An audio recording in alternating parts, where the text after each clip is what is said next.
Deuxième réserve initialement uniquement pour le PGA Championship qui débutera jeudi à Kaiolo, Victor Pérez sera finalement de la partie et disputera ainsi son 16e tournoi du Grand Chelem aux côtés de Mathieu Pavon, automatiquement qualifié pour le rendez-vous lui. La France devait compter un seul représentant à partir de jeudi sur le PGA Championship. Ils seront finalement deux Français à défendre leur chance sur le green américain de Kaiolo, à Charlotte, en Caroline du Nord.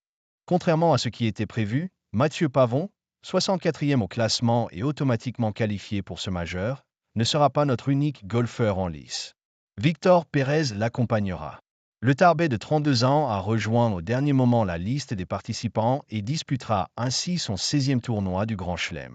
Initialement, le tricolore le mieux classé dans la hiérarchie mondiale, après Pavon n'était que deuxième réserve pour le PGA Championship.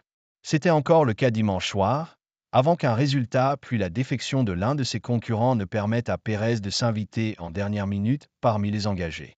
En remportant le Twist Championship, l'Autrichien Sepp Straka a tout d'abord ouvert un espoir aux Français en libérant une place. Vijay Singh, dont les malheurs ont fait le bonheur de notre représentant, a, lui, officiellement qualifié le 105e mondial en renonçant au tournoi, lui qui avait déjà dû tirer un trait sur le Master le mois dernier. Son meilleur résultat en majeur jusqu'à maintenant. Pérez n'en demandait pas tant. Le Tarbais récolte toutefois la récompense de son excellent début de saison.